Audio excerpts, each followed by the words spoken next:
이번 찬양대 찬양을 하나님께서 기뻐 받으실 줄로 믿습니다. 우리 올 한 해 많이 수고하신 우리 찬양대 그리고 내년에도 또 귀한 찬양 우리에게 또 나눠줄 것을 믿으면서 좀 우리 격려의 박수 할 수 있었으면 좋겠어요. 격려의 박수 합시다. 예. 여기서 소리가 더 큰데. 예. 예. 예, 오늘 어느덧 우리가 2015년 52번째 주일을 맞이하게 되었습니다. 그 말의 의미는 이제 2015년 마지막 주일을 우리가 보낸다라는 거죠. 올 한 해 이 자리까지 있기까지 우리를 인도하시고 보호하신 하나님께 좀 우리가 감사한 시간, 또 주어진 삶을 이렇게 잘 감당한 스스로를 향해서도 격려할 수 있는 시간을 좀 가졌으면 좋겠습니다. 옆에 있는 분들 보면서 한번 이렇게 고백하겠습니다. 인사하겠습니다. 올해도 수고 많으셨습니다. 한번 인사해 봅시다. 예, 만약 옆자리에 있는 분이 마음에 들지 않는 분들은 스스로를 향해서 그냥 이렇게 하면서 수고 많았다 이렇게 하셔도 돼요. 옆에 있는 분들이 좀 도저히 수고 안 하게 생긴 분이라면 어쩔 수 없습니다. 오늘 나눌 말씀은 우리 사도행전 20장 바울의 이 세 번째 전도여행에서 나온 에피소드의 한 부분을 나눌 것입니다. 바울과 또 그와 함께하는 전도팀이 있습니다. 선교팀이 있습니다. 그 사람들이 이제 에베소에서 사역을 마친 다음에 마게도냐로 머물게 됩니다. 떠나게 되는데 마게도냐는 지금으로 치면 우리 그리스 정도의 위치가 됩니다. 그곳에서 약 3개월의 시간을 머물다가 바울과 그 일행을 해치기 위한 유대인들의 음모가 있다라는 그 첩보를 입수하게 됩니다. 그래서 이제 쉽게 말하면 나눠지는 거죠. 같이 모여 있으면 더 위험하기 때문에. 그래서 또 일행과 떨어져서 이동하게 됩니다. 그래서 바울과 함께했던 일행이 먼저 지금의 터키 지역인 드로아로 이동하게 되고요. 바울과 남은 일부는 빌립보 마게도냐 지방에서 시간을 보내게 됩니다. 그리고 그곳에서 한 5일 정도의 시간을 거쳐서 결국 선교 팀원들이 먼저 가 있는 오늘 우리 본문의 현장인 드로아에 합류하게 됩니다. 오늘 우리가 읽지는 않았지만 오늘 본문에 나오는 그 6절을 통해서 닷새 만에 빌립보에서 드로아에 바울이 도달하였다라고 표현을 합니다. 그러나 사실 빌립보와 드로아는 이틀이면 도달할 수 있는 거리였습니다. 사도행전 16장을 보게 되면 드로아에서 빌립보로 이틀 만에 당도했다라는 표현이 나오게 되거든요. 그렇다면 이틀 만에 갈 거리를 5일에 걸쳐서 갔다는 말의 의미는 무엇이겠습니까? 그것은 바로 바울과 일행이 드로아에 가기까지 바다 위의 풍랑을 경험했다라는 의미가 됩니다. 다시 말하면 이 닷새의 시간은 바울과 그 일행이 생사를 다투는 시간이었고, 또 드로아에 도착해서 아마 바울과 함께 했었던 사람들은 상당한 피로감을 아마 호소했을 것이다 라는 것이죠.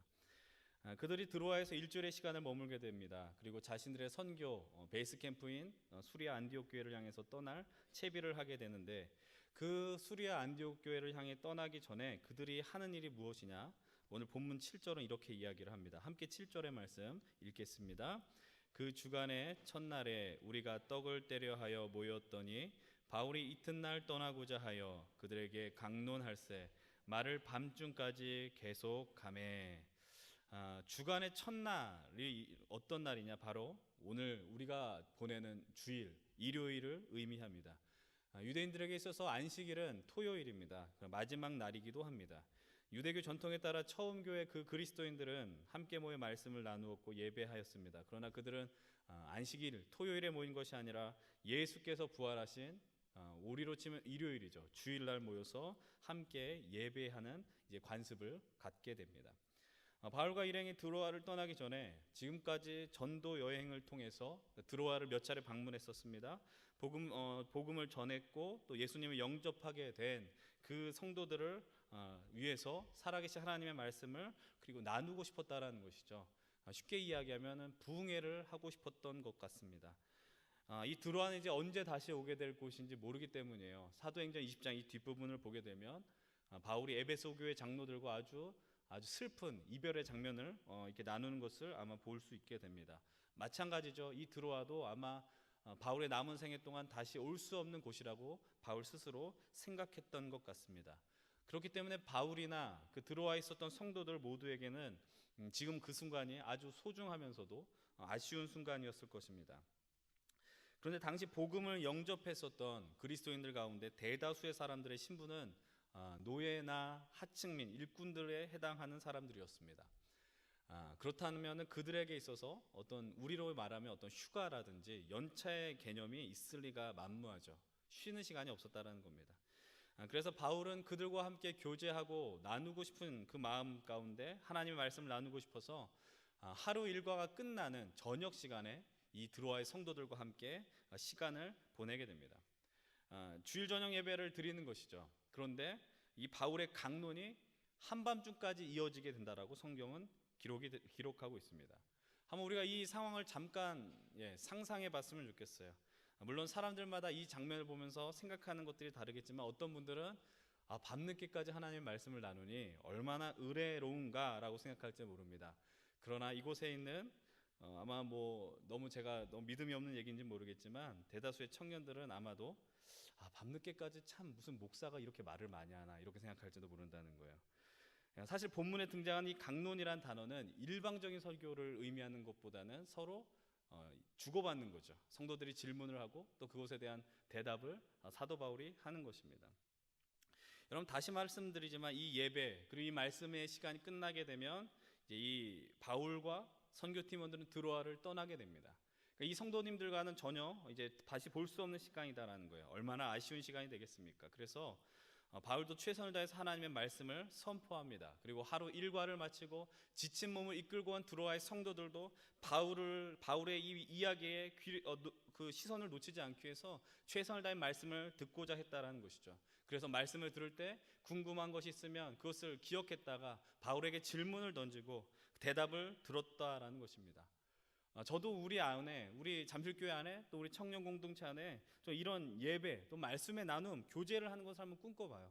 계속해서 우리가 하나님의 말씀을 나누고 또 서로 질문을 던지고 저 혼자 꿈을 꾸면 좋을 것 같네요. 지금 상태를 보니까 저 혼자 꾸겠습니다. 여러분 근데 그 예배를 드렸던 장소는 어떤 곳이냐? 8절은 이렇게 이야기를 합니다. 함께 8절을 같이 한번 읽어볼게요. 시작. 우리가 모인 윗다락에 등불을 많이 켰는데 우리가 모인 윗다락이라고 이야기를 합니다. 그러니까 그 자리는 그 집 가장 최상층에 위치한 곳에 있었다라는 겁니다. 사람들이 많이 모인 곳에 크지 않은 공간 그리고 윗공간이었으면 그 분위기가 어떠했겠느냐라는 것이죠. 여러분들 우리가 과학을 기초과학을 아신다면 공기가 더워졌겠죠. 사람들의 어떤 입김이나 이런 걸 통해서.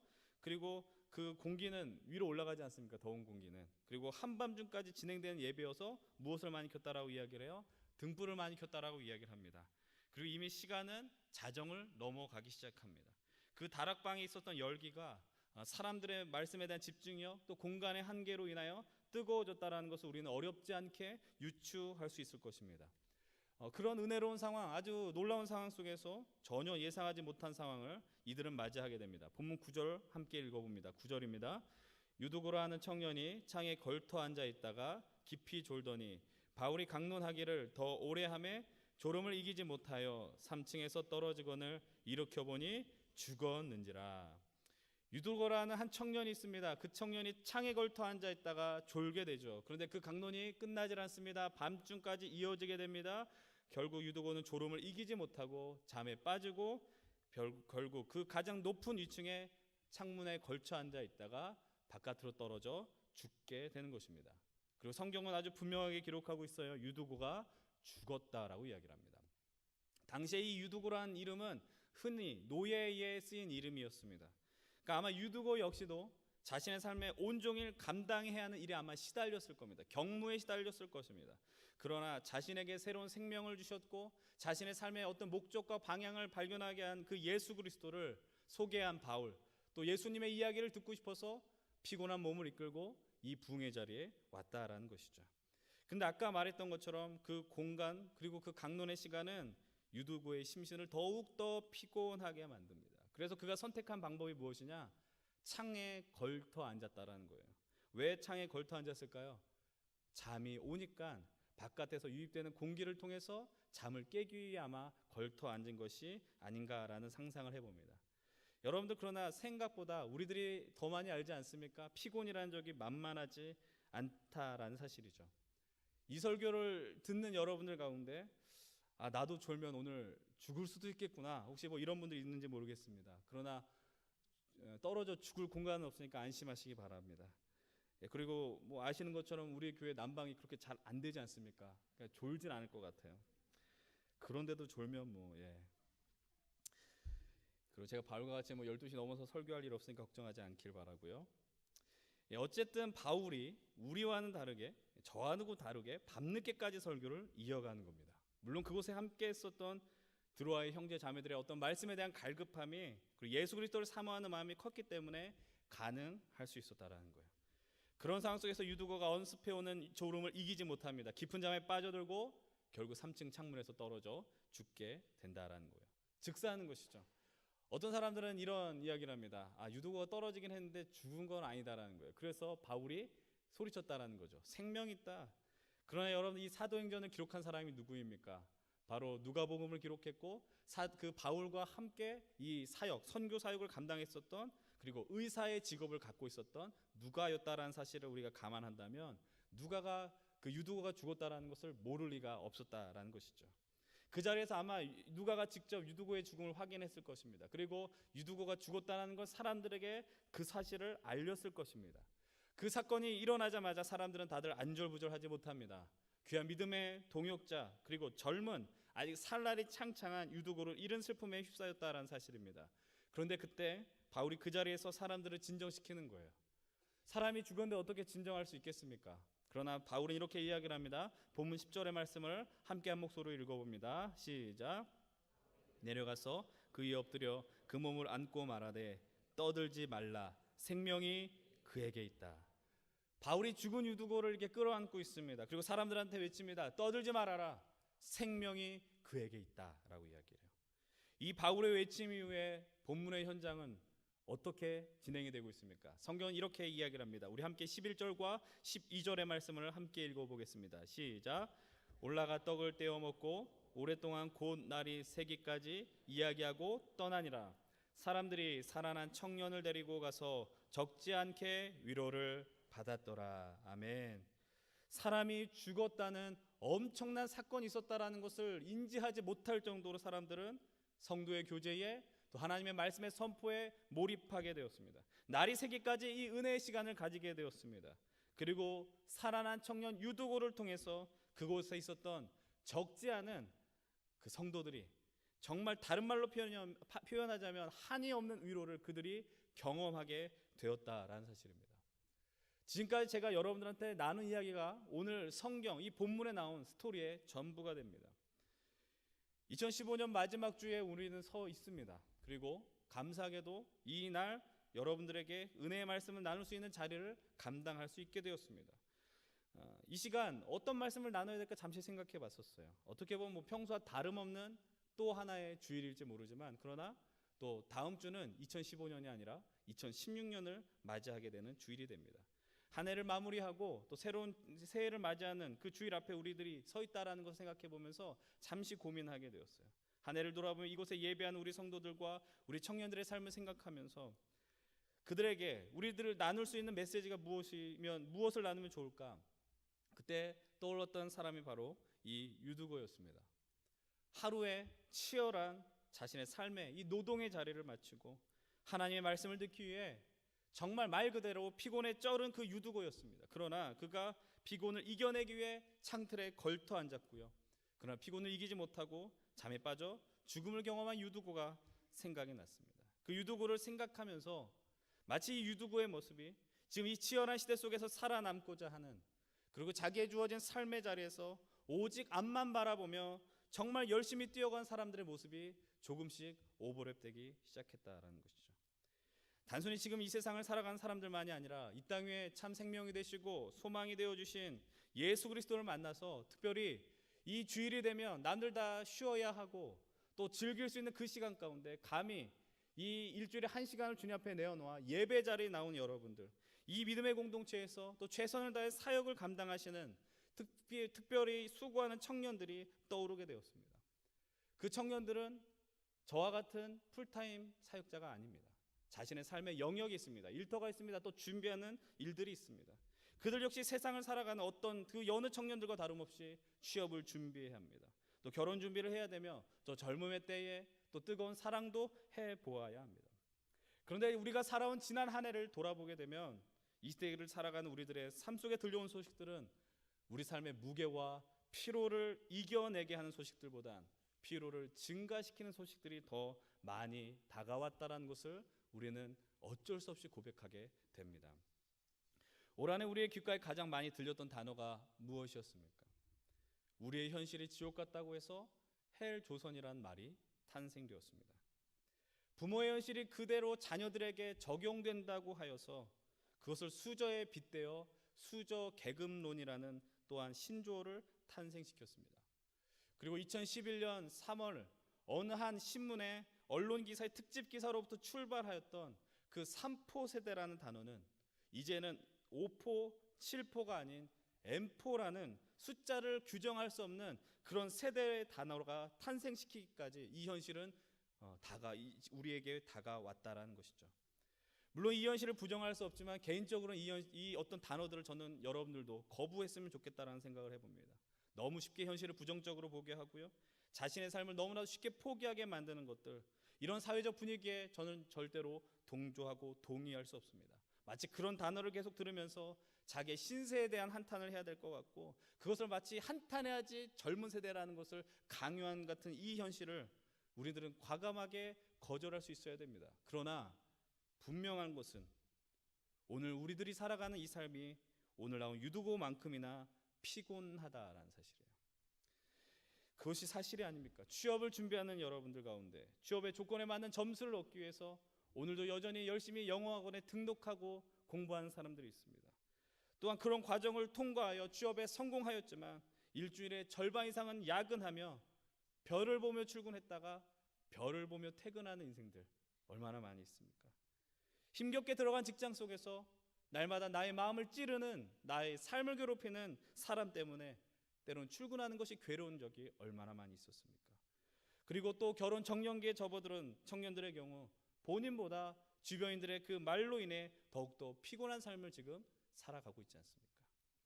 그런 전쟁 같은 삶을 살다가 오늘과 같은 주일이 다가오면 물론 대부분의 청년들에게 적용시킬 수 없습니다. 혹시 나는 해당이 안 되는데 해당된다고 착각하시지 않았으면 좋겠어요. 교회 안에서 교사로 또는 찬양대원으로 또 청년 리더로 임원으로 각자의 위치에서 다양한 섬김의 자리를 보내게 됩니다. 주일을 보내게 되는 거예요. 그래서 어떤 일이 일어납니까? 우리들도 유두고가 경험했던 졸음이 오게 되는 거예요. 필요한 그 피곤감이 몰려올 수도 있고요, 어떨 때는 죽음이 몰려올 수도 있다는 거죠. 그 죽음은 육신의 죽음이 아니라 영적인 죽음이에요. 너무나도 세상에 시달리고 또 교회 사역에 시달려서 이 믿음의 길을 떠나고 또 신앙 공동체를 떠난 이들도 분명 존재합니다. 그래서 요즘 시대에 또 새로운 나온 단어가 있지 않습니까? 하나님을 믿고 그리스도를 따르지만 그러나 교회를 떠났다라고 해서 가난한 성도라는 신조어까지 탄생이 되었어요. 아마도 오늘 이 예배 자리에 나온 사람들 가운데 유두고와 같이 졸음이 몰려온 이들이 있을 것입니다. 물론 여러분, 이 졸음이 습관적인 졸음이 되면 안 될 것입니다. 전 늘 그런 생각하거든요. 여기서 힘겹게 잘 바야 그냥 집에서 누워서 자면 된다, 이런 생각하거든요. 여기서 한 30분 이상 잘 거면 집에서 편히 주무셨다가 4시 오셔도 돼요. 여러분, 그러나 그럼에도 삶의 무게가 너무 무거워서 때론 삶의 방향을 가늠하지 못한 채 그냥 앞만 바라보며 의미 없는 뜀박질 해야 되는 그런 우리들 삶, 그 현실의 피로로 인해서 오늘 몸이 무거운 지체들이 상당히 많이 있지 않습니까? 우리들이 그렇게 살아가고 있잖아요. 그러나 우리가 놓치지 말고 기억해야 하는 것이 있습니다. 여러분들, 우리가 이곳에 있을 수 있는 이유는 무엇입니까? 그것은 바로 우리에게 찬 생명을 주신, 그리고 우리에게 생명을 주시기 위해서 당신의 생명을 맞바꿔 주신 그 주님께서 우리를 불러주셨기 때문에 가능하다라는 사실이에요. 다시 말하면 우리들이 삶의 피로를 가득 갖고 있음에도 내가 이 자리를 지킬 수 있는 이유는 내가 믿음이 좋기 때문에, 나의 신앙이 강하기 때문이 아니라는 거예요. 그것이 내 이 자리에 있는 근거로 삼을 수 없다라는 사실을, 오직 예수 그리스도의 우리 개인 각자를 향한, 우리의 생명을 향한 그 집중력이 우리가 이곳에 있게 하는 은혜의 근거가 된다는 사실을 여러분들 기억하셔야 됩니다. 그런 하나님께서 설령 이 자리에 졸고 있는 우리 지체들 향해서 책망하신다거나 혼내시는 하나님이실까요? 그러지 않다라는 것이죠. 피곤하고 지쳐있는 삶의 무게와 그 경무로 인해 어찌할 바 모르는 우리들에게 오히려 당신의 어깨를 빌려주시고 참 평안과 위로를 허락해 주시기를 원한다는 사실입니다. 주님께서 우리에게 오늘 그것을 허락해 주시기 원한다는 거예요. 그래서 오늘 우리가 바울의 입을 통해 들었던 것처럼 유도구에게 생명이 있다 선언하게 하신 것처럼 우리의 삶을, 각자의 삶을 향하여서 너희들에게도 생명이 있다라고 오늘 말씀하고 있습니다. 그러나 그런 은혜의 주님, 위로의 하나님 앞에 서 있는 여러분들에게, 그리고 우리 청년들, 우리 공동체, 그리고 설교자로 서 있는 제 자신을 향하여서 감히 부탁하고 싶은 것이 있습니다. 이 현실의 피곤함을 인하여서 너무 쉽게 하나님의 부르심이 들리지 않는다고 속단하지 않길 바랍니다. 하나님을 향한, 하나님 나라를 소망하는 그 적극적인 믿음의 결단과 움직임들을 포기하지 않았으면 좋겠어요. 내 삶이 피곤하다고 해서, 내 삶이 너무나도 어렵다고 해서. 지난주에 한 주간에 국민일보 미션라이프에 난 기사 한 타이틀이 이렇게 나왔습니다. 주중엔 취업 준비에 시달리고 주일엔 교회 사역에 치이고 기독 청년 피곤하다 전해라. 그 기사를 바라보면서 특별히 누구보다 자신의 삶의 현장에 치열한 삶을 살아가는, 그리고 또한 이 믿음의 공동체 안에서 또 교회 사역의 일선에서 수고하는 청년들을 자연스럽게 떠올리게 되었습니다. 그리고 그들을 생각하면서 미안한 마음과 또 고마운 마음을 갖게 되었습니다. 그 기사를 바라보며 제 페이스북 계정에 공유하면서 이렇게 적었습니다. 미안하다. 그런데 그래도 포기하지 말자. 나도 그럴 테니. 이렇게 적었습니다. 물론 여러분들이 그것을 찾아볼 수는 없어요. 나만 보기로 설정했기 때문에. 저만 보기 이렇게 했는데, 근데 그 말은 진심이에요. 미안하나 그러나 포기하지 말자. 나도 포기하지 않을 테니. 제가 특별히 이곳에서 치열한 삶을 살아가는 여러분들의 삶, 특별히 우리 청년들의 삶을 대신 살아주지 못합니다. 제 삶도 살기에 버거운데 감히 제가 누구의 삶을 감히 살겠다라고 이야기하겠습니까? 그래서 때론 남들보다 조금이라도 더 헌신하고 애쓰는 청년들, 그리고 또 교회 안에서 음으로 양으로 섬기시는 우리 집사님들, 권사님들 바라보면서 참 죄송하고 감사다란 마음을 품을 때가 한두 번이 아니에요. 그러나 오늘 우리에게 또 여러분을 향해 분명하게 주시는 그 마음이 있습니다. 우리는 포기하지 말아야 된다는 거예요.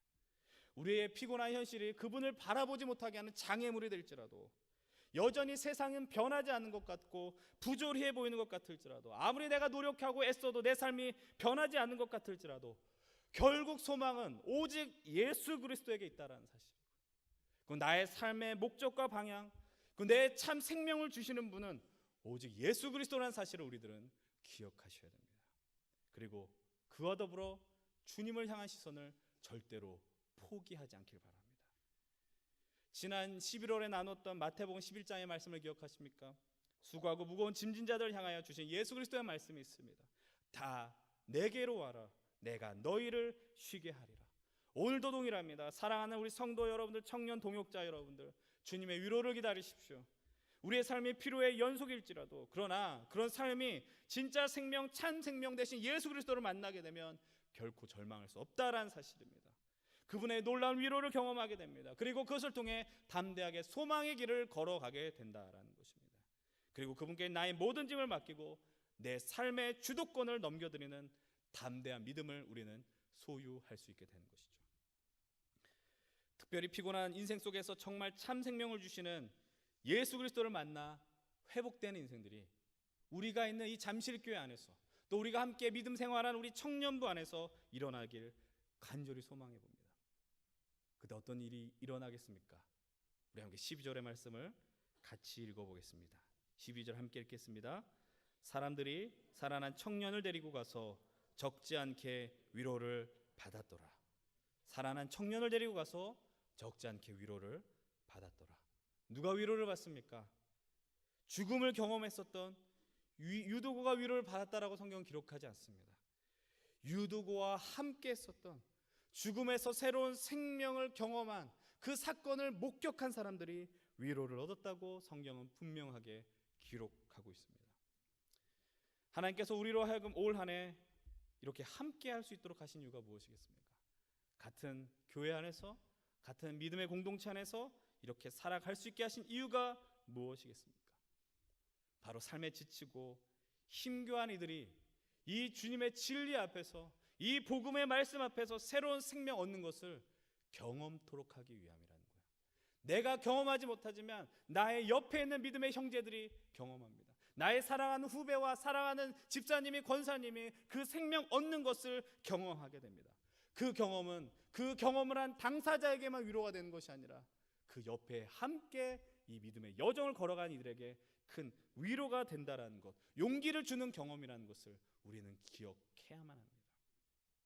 오늘도 여전할 것입니다. 오늘 우리가 이 예배를 마치고 우리의 삶의 자리로 돌아가게 된다면 아무런 삶의 현실 변화 없는 동일한 또 다른 하루를 맞이하게 될 것입니다. 그러나 하나님께서 허락하신 이 믿음의 공동체 안에서, 그리고 우리 잠실교회 안에 유두구와 같이 지쳐 피곤한 영혼들이 회복되어지는 것을 통하여서 찬 생명 얻는 것을 바라보면서 큰 위로를 경험하는 우리 귀한 청년들과 성도님들 되기를 바랍니다. 왜 그것이 우리에게 위로가 됩니까? 하나님께서 여전히 우리를 향해 끊임없이 생명을 주시는 놀라운 증거가 되기 때문입니다. 올해도 그랬듯이 내년에도, 그리고 앞으로 만나게 될 믿음의 형제 자매들을 통해 하나님의 생명이 이 안에 가득 넘쳐나길 소망해 봅니다. 우리가 이제 2015년을 마무리하고 새로운 한 해를 기다리는 가운데 있습니다. 여전히 피곤할 것입니다. 여전히 여러분들 힘겨울 것입니다. 그리고 졸음과 싸울지도 모릅니다. 그러나 이 노예 유두고를 향한 한이 없는 사랑과 은혜와 생명을 부어주시는 우리 주님의 은혜를 기억하면서 오늘도 주님의 생명을 품고 주어진 삶의 자리에서 승리하시는, 또 주님의 따뜻한 위로를 경험하시는 우리 귀한 청년들과 우리 잠실 성도들 되길 주님의 이름으로 축원드립니다. 기도하겠습니다. 하나님 아버지 감사합니다. 하나님, 우리가 참 많이 피곤한 인생을 살고 있습니다. 그러나 피곤하지만 담대해지길 원합니다. 그 피곤함을 핑계로, 나의 이 연약함을 핑계로 주님을 못 보는 것을 합리화하지 않게 해주시옵소서. 아니, 먼저 피곤한 인생들을 향하여 주님 위로하여 주시옵시고 주님의 따뜻한 품에 안아주시옵소서. 하나님 아버지, 지금 이 시대를 살아가는 우리 귀한 청년들이 참 때로는 불쌍할 때도 많이 있습니다. 모든 것이 다 절망처럼 느껴지고 미소를 띠며 살아가는 것이 사치스럽게 느껴질 때 있습니다. 그러나 하나님, 오늘 우리가 다시 한번 우리에게 참 생명을 허락하시는 예수 그를 통해서 우리 인생의 놀라운 그 영광과 소망을 발견할 수 있도록 도와주시옵소서. 이곳에 있는 이들에게 주님의 참된 위로를 허락하여 주시옵시고 주님으로 인해서 우리 공동체를 통하여서 이 땅에 새로운 생명을 얻는 놀라운 일들